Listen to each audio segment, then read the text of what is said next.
Welcome to the fourth night of the Earshift Music Festival, proudly supported by Sydney Improvised Music Association. I'm Jeremy Rose, and I'm looking forward to another great night of music featuring the duo Meatshell with Helen Svoboda and Andrew Saragossi, streaming live to you from Melbourne tonight.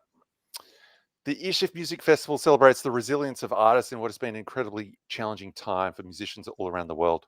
We're also championing the diversity of contemporary jazz and improvised music practice. And it's brought to you direct from the intimacy of artists' home from around Australia and Europe. I'd like to quickly acknowledge the traditional custodians of this land, the Gadigal people of the Eora Nation, and pay my respects to their elders past, present, and emerging. Now, Meatshell is one of my favorite groups at the moment. When I first heard their new album, their recent album, Since Subito, I was somewhat in shock and awe. They're really creating a new path for experimental music practice here in Australia. So I'm really excited to be presenting this group. So without further ado, I'm going to present you with their performance, and I'm going to be chatting to Andrew and Helen shortly after that. So see you in about 19 minutes to be exact. See you soon.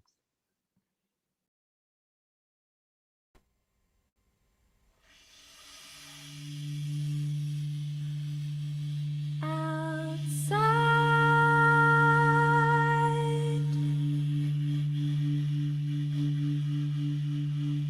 now I sit under the eye.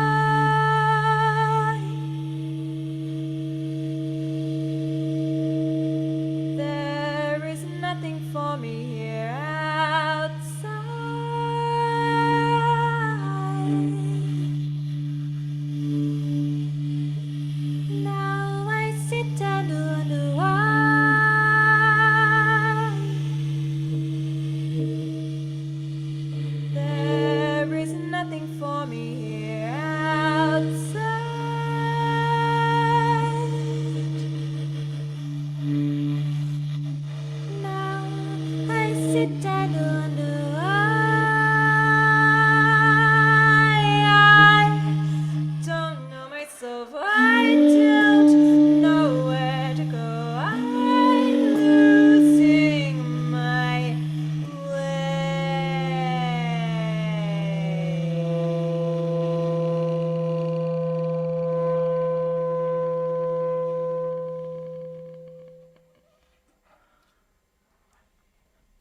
Thank you for tuning in and for listening. We are Meatshell. I'm Helen Svoboda, and this is Andrew Saragossi. And you've just heard 2 tracks of our sophomore album, Since Subito, which was released on Earshift Music earlier this year in March. The first one was Lost, and the second one was Growing Out of Nothing. Now we're going to play for you a new song that is called Old Mind.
I will suffer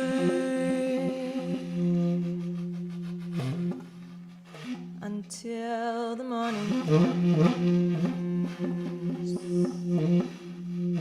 I am the only one until the morning comes.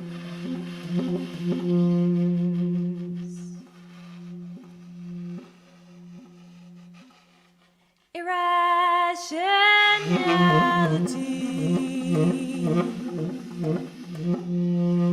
When will the morning come?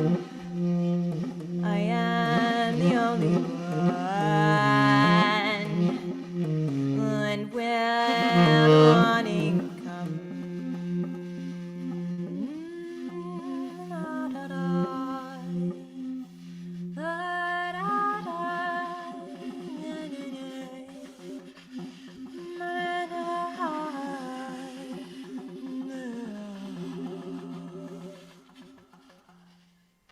Oh mind, where did you go? You didn't let me know. Tangled overgrown, you're left alone. Oh mind, where did you go? You didn't let me know. Tangled overgrown, you're left.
better left alone. Oh my, did you go?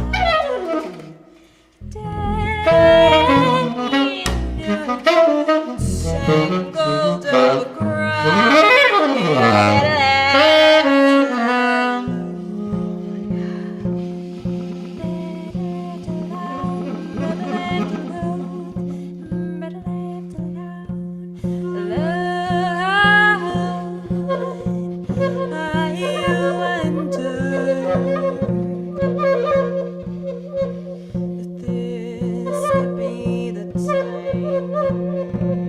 put me in touch with my old mind.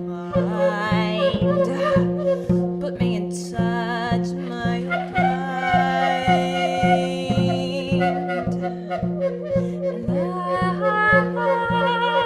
mind. And I wonder if this could be the time. Put me in touch with my old mind. Put me in touch with my old mind. Put me in touch with my old mind.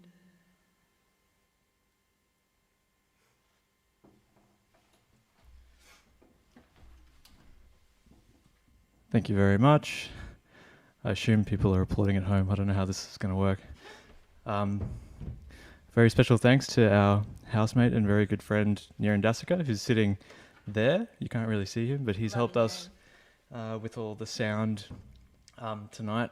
We've had a bit of fun getting the lighting and things together. We don't really do this, but we've been very inspired by Bo Burnham recently, and this has inspired these LEDs in my face at the moment.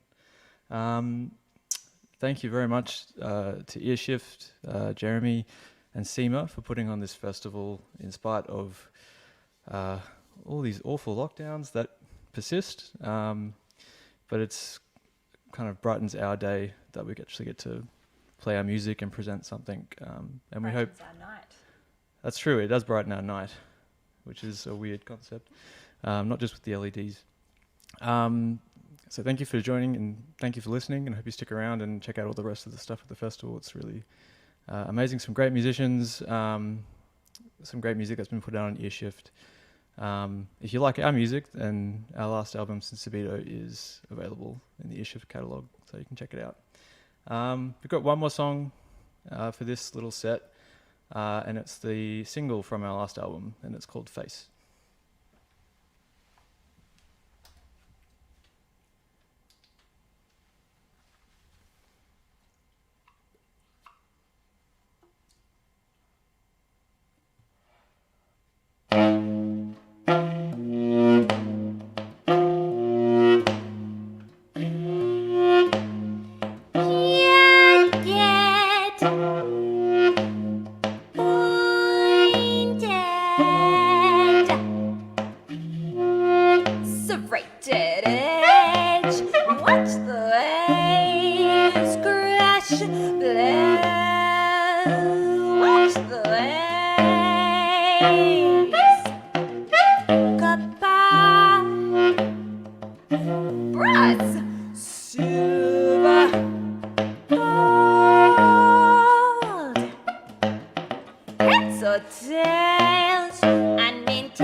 One, two, three, 4, 5, 6, 7, 8, 9, 10, 11, 12, 11, 11, 12, 12, 13, 14,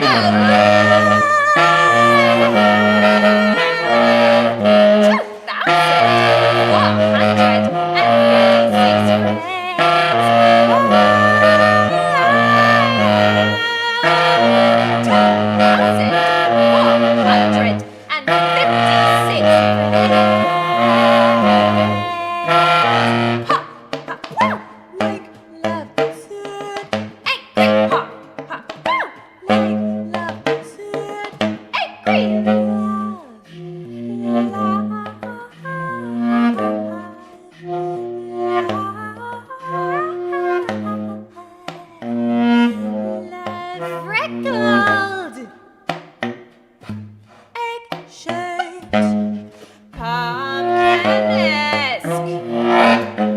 take off your flesh mask. Behold what lies beneath. Ha, ha, woo, like love should.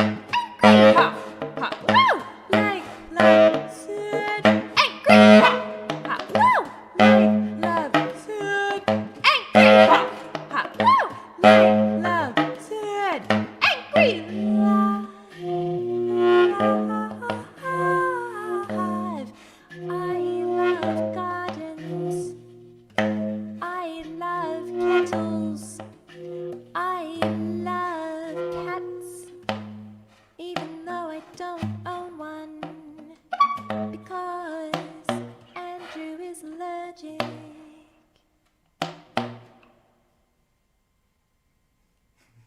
Thank you. Thank you so much, everyone. Have a great night.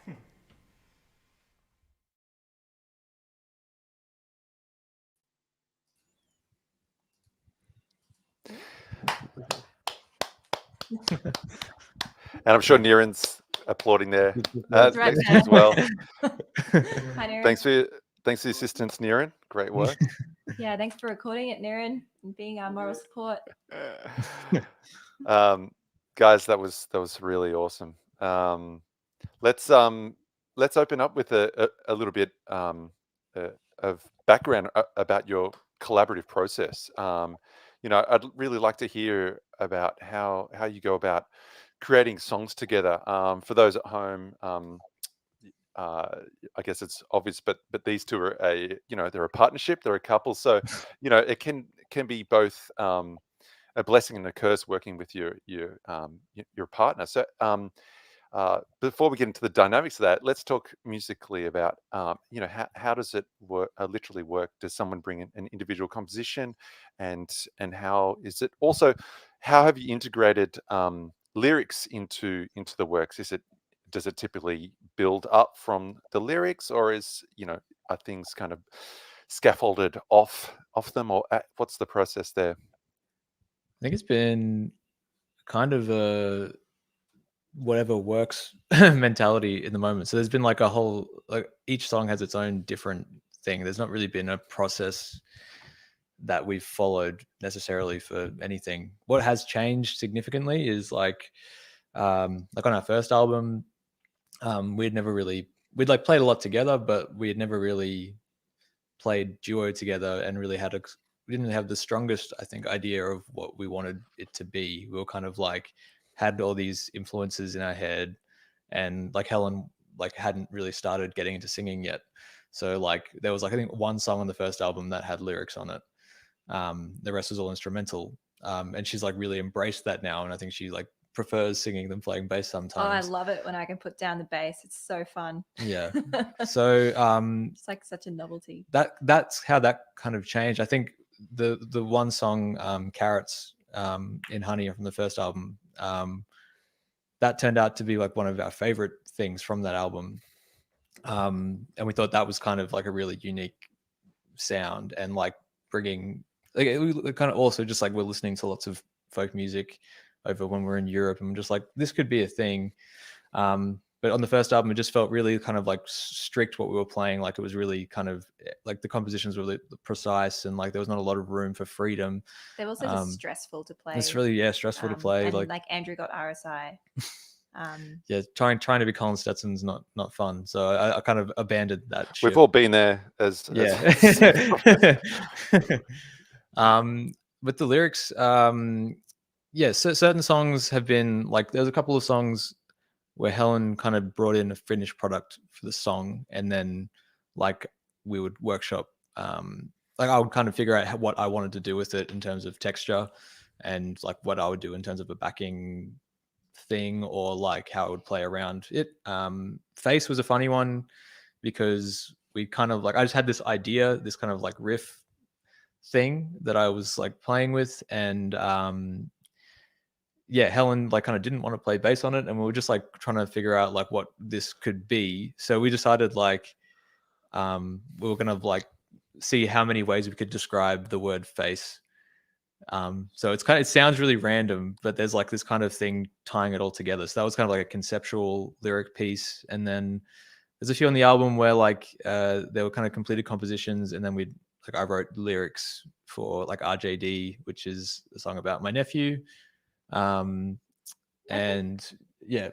Like, I think it's really also just about abstracting the forms from their original state and being able to kind of pull it apart in different ways. So just to kind of, like definitely bring in the lyrics and create them sometimes together, but then, be able to kind of pull apart the puzzle a little bit and just experiment with different ways of combining the sounds as an ensemble as well.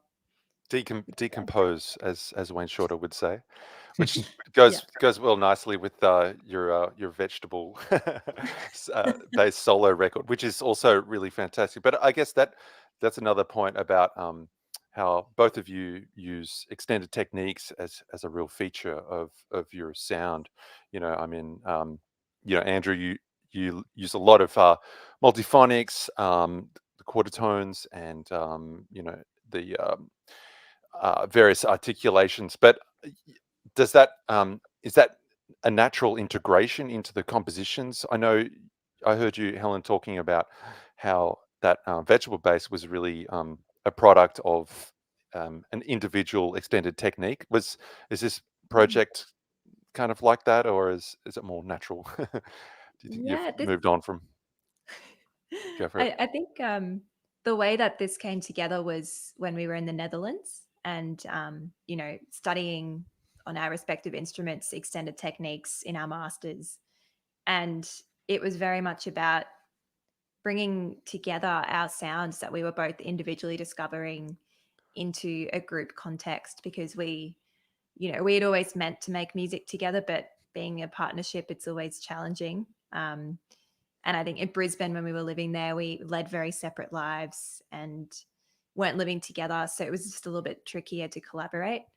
But I think Meatshell has been a really nice culmination of, our individual explorations of our instruments, like really pushing the limits in different ways of the saxophone and the double bass, coming together and to kind of normalize it in an experimental folk setting where you can bring together these extended techniques, not really in a forceful sense, like not using it just for the sake of using it, but to really see what we can do acoustically as a duo without the use of effects in these past two albums, definitely.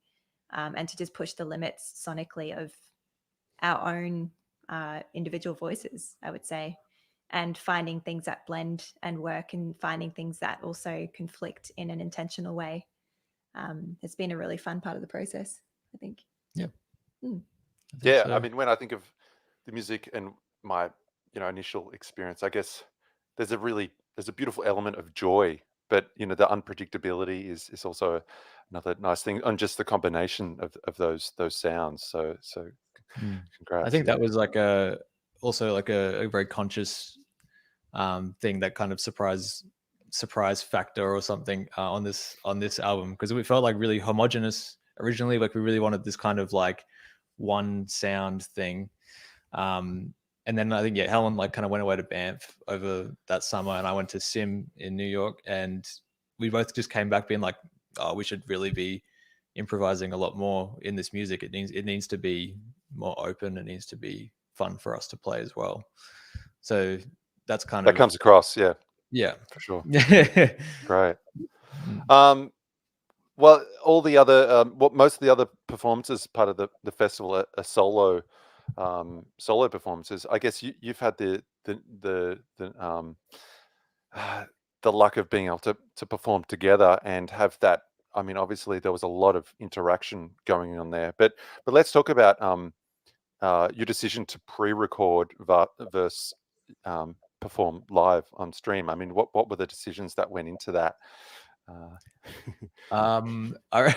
Honestly, like for me it was like the lights. Like I'd never kind of run I mean, they were really simple, but like I'd never run lights before, and like I really didn't want to screw that up live. The music actually wasn't an issue. Like we only did one take of the set. Yeah, we wanted to keep the integrity of what a live performance would be, so we purposely didn't do more than one run. But I was a bit nervous about that. Also, it's So- sometimes it's hard to kind of balance our sounds in a room without.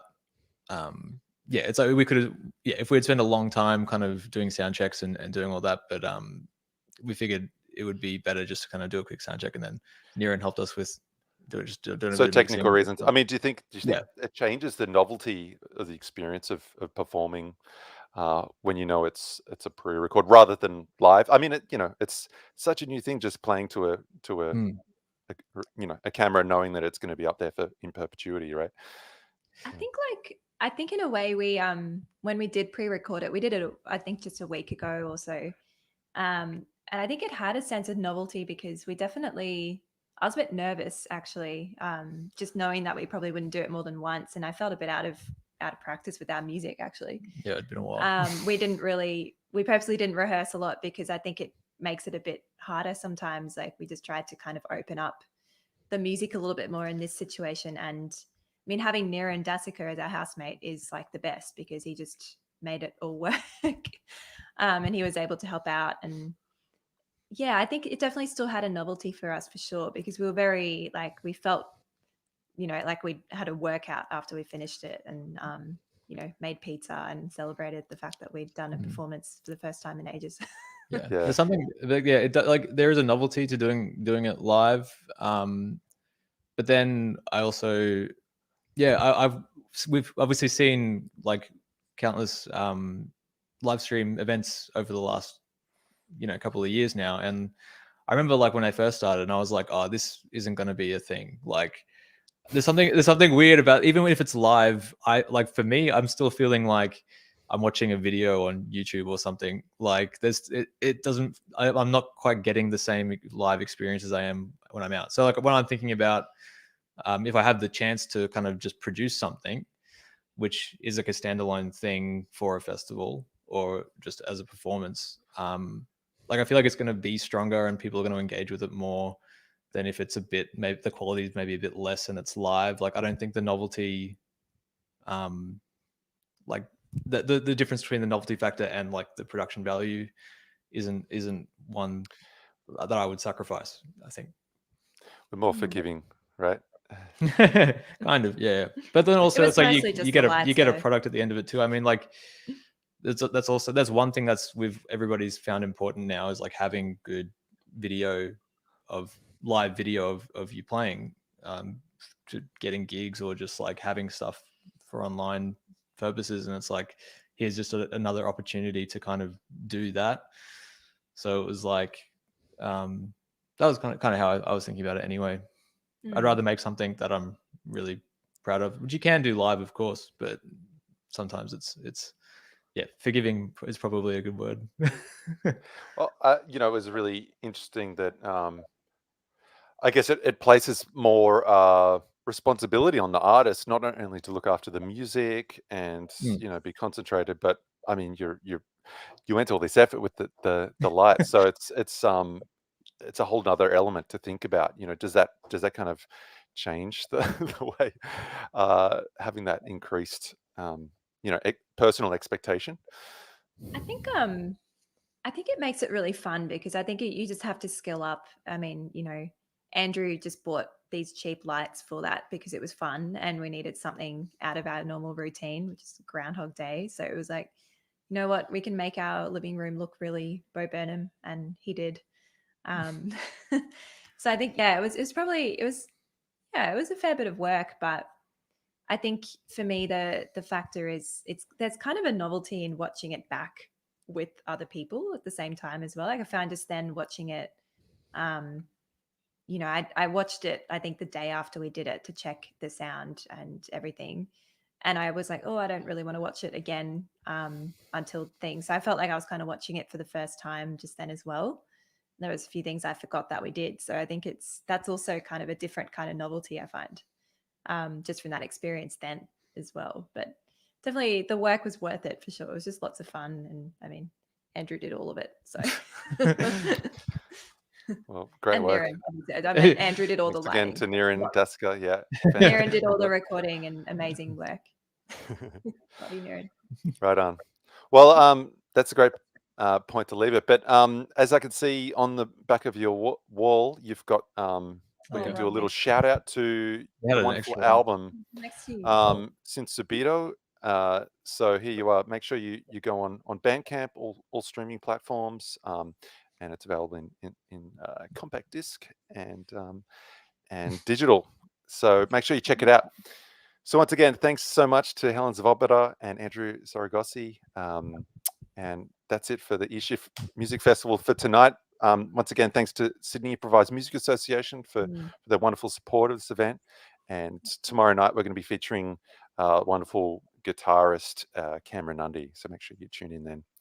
So thanks a lot, guys. Yeah, thanks, Take Jeremy. care. Appreciate so much, it. and thanks to Seema. Thanks a lot. Take care. See you.